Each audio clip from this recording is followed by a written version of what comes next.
नमस्कार साथियों, स्वागत है आप सभी का आपकी अपनी पाठशाला पर। मैं हूं अंकित अवस्थी।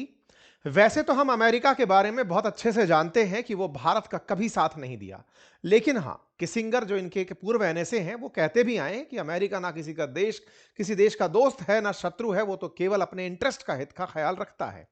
लेकिन हाल ही में एक ऐसा वाकया हुआ जिसमें यह पता चला कि भारत का नुकसान पहुंचाने के लिए और पाकिस्तान का बचाव करने के लिए अमेरिका चीन तक को भारत से युद्ध लड़ने के लिए उकसा दिया था। यह जानकारी हाल ही में एक वाटर गेट स्कैंडल की फाइल ओपन होने पर बाहर निकला। मामला बहुत पुराना है। मामले बहुत पुराने में जो कंटेक्स्ट है वो अमेरिका के इतिहास के सबसे बड़े महा एपिसोड्स में से एक है, जब एक अमेरिकी राष्ट्रपति को दूसरे की खुफिया जानकारी जुटाने के चलते महाभियोग का सामना करना पड़ा, पद से इस्तीफा देना पड़ा। लेकिन वही राष्ट्रपति रिचर्ड निक्सन भारत पर चीन को हमला करने के लिए उकसाया, इंदिरा गांधी जी को बदतमीजी से इस्तेमाल किए, गलत शब्द इस्तेमाल किए और भारत को पाकिस्तान पर हमला ना करने के लिए हर तरह का दबाव दिया। आज के सेशन में जिस हम घटना का जिक्र कर रहे हैं, यह वाटरगेट स्कैंडल के नाम से बहुत ही बद तरीके से चर्चित घटना है। और इस चर्चा में आज आपको हम बताएंगे कि कैसे रिचर्ड निक्सन ने चीन को कहकर के भारत पर हमला करने के लिए कहा था। इस घटना को आज क्यों डिस्कस कर रहे हैं? क्योंकि हाल ही में अमेरिका में यह फाइल ओपन हुई है। चलिए शुरू करते हैं, लेकिन थोड़ा सा कंटेक्स्ट को अमेरिका के लिहाज से ताजा, जो आप में से बहुत सारे जेनजी और मिलेनियम जितने भी हैं वो इस बात को समझ पाएंगे कि जब 1998 में कारगिल युद्ध की हम बात 1999 में हम कारगिल वार की बात करते हैं, तब एक घटना बहुत बड़ी जिक्र में आती है, और वो ये कि इंडिया ने कारगिल के अंदर जो पाकिस्तानी पहाड़ पर आकर बैठ गए थे, उनकी लोकेशन मांगने के लिए अमेरिका से लोकेशन मांगी थी कि भैया बता दो दुश्मन कहां बैठा हुआ है। लेकिन अमेरिका ने हमें अपने जीपीएस की लोकेशन नहीं दी थी, और भारत ने उसी से प्रेरणा पाते हुए अपना खुद का जीपीएस, जिसे आप नाविक के नाम से बोलते हैं, वो बना लिया था। अर्थात अमेरिका ताजा घटनाओं में भी अगर आप याद रखते हैं तो भारत की अपेक्षा पाकिस्तान को सपोर्ट करते हुए ताजा घटनाओं में भी देखा गया है। ये तो कुछ दिनों पुरानी घटना है जब वो बदल करके भारत के साथ आता हुआ दिखने लगा है।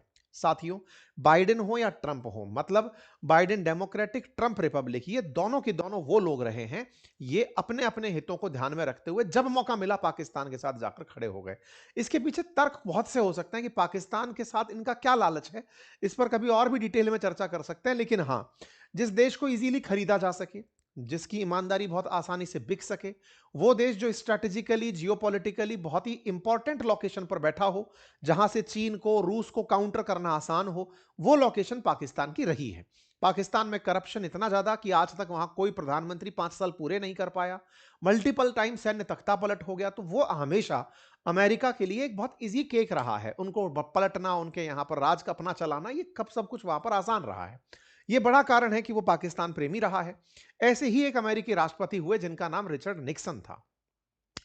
रिचर्ड निक्सन का एक बहुत बड़ा मामला उजागर हुआ जिसका नाम था वाटरगेट मामला। रिचर्ड निक्सन के इस वाटरगेट मामले का हाल ही में खुलासा जब हुआ तो पता चला कि उसमें रिचर्ड निक्सन अपने जूरी के सामने ये कमिट कर रहे हैं कि मैंने चीन से कहा था कि भारत पर हमला कर देना अगर ये पाकिस्तान पर हमला करता है तो। कौन सा हमला? जब इंदिरा गांधी जी ने पाकिस्तान के 2 टुकड़े कर दिए थे। तो क्या घटना थी? क्यों रिचर्ड निक्सन की इंदिरा गांधी जी से नहीं बन रही थी, और इंदिरा गांधी जी से वो इतना क्यों चिढ़ता था कि बदजुबानी करता था? कौन सी वो घटना थी जिसमें इंदिरा गांधी जी आयरन लेडी बनकर बाहर निकली, जब 93,000 पाकिस्तानी सैनिकों को सेकंड विश्व युद्ध के बाद सबसे अधिक सैनिकों को सरेंडर करवा दिया था? वो सारी घटना आपको आज के कंटेक्स्ट में मैं बताने जा रहा हूं। आपको ये तो घटना याद होगी कि 1971 में भारत ने पूर्वी पाकिस्तान को तोड़ करके बांग्लादेश बना दिया था। हमने कई बार इसकी चर्चा की है। लेकिन उसी 1971 में प्रेशर टैक्टिक के अंदर इन महाशय ने चीन को कहा था कि भारत पर हमला करो। यह बात पता कैसे चलती है, उसके लिए थोड़ा सा कंटेक्स्ट इतिहास से निकालकर मैं आपको लेकर आता हूं। यह जो आप बिल्डिंग देख रहे हैं, इस बिल्डिंग का नाम है वाटरगेट। ये वाटरगेट नाम की बिल्डिंग वॉशिंगटन डीसी के अंदर स्थित एक बिल्डिंग है। होटल हुआ करती थी ये बिल्डिंग। यहां पर बाइडेन वाली पार्टी के, यानी कि डेमोक्रेटिक पार्टी का ऑफिस हुआ करता था। बाइडेन तो अब रहे हैं, उस समय पुरानी बात बता रहा हूं। होटल में ऑफिस चला करता था अपोजिशन पार्टी का। रिचर्ड निक्सन उस समय ट्रंप वाली पार्टी यानी रिपब्लिकन पार्टी से राष्ट्रपति हुआ करते थे। उनको 1972 में इलेक्शन कैंपेन में उतरना था। आसान तरीके से यह समझिए कि 1969 में रिचर्ड निक्सन अमेरिकी राष्ट्रपति बने थे। 1972 में उन्हें दोबारा चुनाव में उतरना था। 69, 70, 71, 72, 4 साल अमेरिकी राष्ट्रपति का कार्यकाल रहता है। 72 में जब वो दोबारा चुनाव में उतरने वाले थे, उस समय अपोजिशन पार्टी की तैयारी क्या चल रही है, वो चुनाव लड़ने के लिए क्या कुछ तैयारी कर रही है, क्या प्लानिंग कर रही है, क्या रिचर्ड निक्सन के बारे में सोचती है, उनकी खुफिया जानकारी इकट्ठा करने के लिए इस होटल में सीक्रेट तरीके से माइक सेट कर दिए गए थे सुनने के लिए। कई सीआईए के एजेंट जो अमेरिकी राष्ट्रपति के लिए व्हाइट हाउस से काम कर रहे थे, उन्हें नियुक्त कर दिया गया था। यानी कि सरकारी संस्था का दुरुपयोग करते हुए, अपने सत्ता में रहते हुए अपोजिशन की पूरी तरह से जानकारी जुटाने का उन्होंने प्रयास किया था। ये बात खुलती भी नहीं, लेकिन कहते हैं कि पार्किंग गैरेज के अंदर एक गार्ड हुआ करता था, नाइट वॉचमैन फ्रैंक विल्स। उसे एक गेट पर टेप चिपका हुआ दिखा, सिंपल जो टेप होता है, उसने उसको हटा दिया, उसको एक रूटीन घटना लगी। वो दोबारा जब वॉक करके आया, टेप दोबारा लिखा मिला, तो उसको समझ में आया कुछ तो गड़बड़ है, कि कोई तो इस कुंदी पर टेप इसलिए लगा के चला जा रहा है ताकि इस गेट को खोला जा सके। पार्किंग के अंदर से होटल के अंदर गुप्त रास्ते का वो पार्किंग गेट था। उसने इस बात को पुलिस को बताया कि मुझे कुछ अजीबोगरीब लगा है। पुलिस जब आसपास जांच करने बैठी तो उसे 3 संदिग्ध आदमी मिले, और उन 3 संदिग्ध आदमियों के पास कुछ ऐसी डिवाइसेस मिली जो सुनने में काम आती थी, जो उनके पास में खुफिया तरीके के कैमरे। जब पुलिस और ज्यादा जानकारी करने जुटी तो पता चला कि ये तो सीआईए के एजेंट हैं, और ये सारे के सारे सीआईए एजेंट काम कर रहे हैं राष्ट्रपति के लिए। और काम क्या कर रहे हैं कि डेमोक्रेट्स की तैयारी क्या चल रही है वो देख लेता हूं। तो ये काम जब बाहर निकल कर आया तो शुरुआत में इसे मना कर दिया रिचर्ड निक्सन ने, अरे ये मेरे ऊपर आरोप लगाते हैं, कुछ नहीं है, फलाना फालतू की बातें हैं। लेकिन अपोजिशन इस बात को लेकर चुनाव में सख्त हो गया कि नहीं साहब, ये झूठ बोल रहे हैं, हमारी ये सारी सारी खुफिया जानकारी ले रहे थे। 1972 में इन्होंने केवल आरोप के नाम पर अपने कई मंत्रियों का इस्तीफा दिलवा दिया कि ये सब झूठ है, अगर इनको ऐसा लगता है तो लो मैं इस्तीफा दिलवा देता हूं। चुनाव में जाने से पहले इन्होंने खूब सारे इस्तीफे दिलवा दिए। 72 में जब खुद चुनाव में उतर रहे थे, जनता को लगा यार कितना अच्छा ईमानदार आदमी है, इसके ऊपर आरोप लगा तो इस्तीफे दिलवा दिए, सिक्योरिटी एजेंसी से ये करवा दिया, वो करवा दिया। सब ऐसा चुनाव में उतरे तो चुनाव में पब्लिक सेंटीमेंट इनको विजेता घोषित कर गया। मतलब चुनाव जिता दिया कि यार इसने कितने सेक्रीफाइस किए, अपने कई मंत्रियों के इस्तीफे दिलवा दिए केवल इसलिए कि साहब हम देखो कितने पाक साफ हैं। ये बात जब बाहर निकल कर आई कि काम करवाने वाला व्यक्ति ही ये था, ये बात निकल कर आई इनके कार्यकाल के दूसरे राउंड में, जब दूसरी बार राष्ट्रपति चुनकर वापस आए तो 73 में इनका ही एक वकील एफबीआई से बोल दिया कि वो जो टेप रिकॉर्डर आपने रिकॉर्ड किए थे ना, जो रिकॉर्डिंग्स थी वो पब्लिक करवा दो। तो इनका वकील जब पब्लिक करवा दिया, वो असल में इनकी खिलाफत कर गया था। वो पब्लिक रिकॉर्ड जब करवाया तब पता चला कि ये सारा कारनामा रिचर्ड निक्सन के इशारों पर हो रहा था। जनता में भयंकर उबाल हुआ, अमेरिका के अंदर सीनेट में महाभियोग लाया गया और अमेरिकी राष्ट्रपति को अपने पद से इस्तीफा देना पड़ा। अमेरिकी इतिहास में यह पहली बार था कि कोई सिटिंग प्रेसिडेंट इस्तीफा दे रहा था, तो रिचर्ड निक्सन वो व्यक्ति थे। 74 में इन्होंने अपने पद से इस्तीफा दे दिया। अब ये कंटेक्स्ट क्यों बताया जा रहा है? अमेरिका में कहा जाता है कि ये वाटर गेट के पीछे जो गेट शब्द लगा है ना, होटल के पीछे गेट, आजकल तो ये हो गया कि स्कैंडल अगर कहीं भी लगा हो तो कोयले के पीछे गेट लगा दो तो स्कैंडल की मतलब कोलगेट की बात हो रही है। गेट पूरी दुनिया में एक सिनोनिम बन गया इस बात का कि अपराध अगर स्कैंडल रूपी कहीं हो रहे हैं तो गेट शब्द यूज कर दो। तो वाटर गेट एक ऐसा मामला निकल कर आया। ये रिचर्ड निक्सन नाम का व्यक्ति बहुत ज्यादा कोर्ट प्रोसीडिंग्स में गया, इसको बहुत सारी जगह पर पूछा गया, बुलाया गया, तुमने क्या क्या अपराध किए। भाई जब एक बार पता चल गया कि तुम अपराधी हो तो कोर्ट की जूरी ने, सीनेट की जूरी ने, इन्हें ग्रैंड जूरी ने बुला बुला के ग्रिल किया। इनसे बहुत सी बातें, इनके कार्यकाल की भी बातें खोद खोद कर पूछी गई कि बताओ क्या क्या था, तुमने उस समय क्या किया, कैसे किया। ये सब बातें इनसे जब पूछी गई तो इनके सारी बातें रिकॉर्ड करके ग्रैंड जूरी ने अपने पास रखी। उनमें से इनके कुछ वो कार्यकाल भी जो ये अंतरराष्ट्रीय स्तर पर बातचीत कर रहे थे, वो भी ग्रैंड जूरी के पास लॉक थे। बात 72 की है, आज आप 2026 में चल रहे हैं, 50 साल लगभग बीत चुके हैं। ऐसी स्थिति में उस समय की जो बातें हैं वो अभी रिलीज हुई हैं। 7 पेज सीक्रेट डॉक्यूमेंट के बाहर निकल कर आए हैं।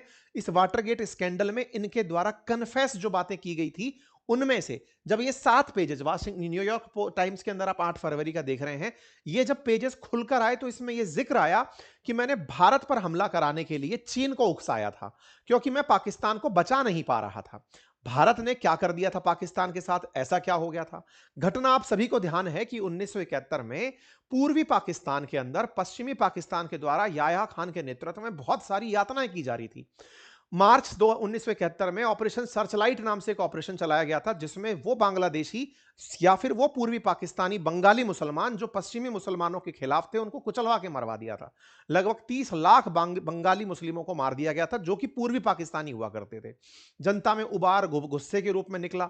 बड़ी मात्रा में जो गुस्सा कर रहे थे वो मारे जा रहे थे, जो नहीं कर पा रहे थे वो भारत आ जा रहे थे।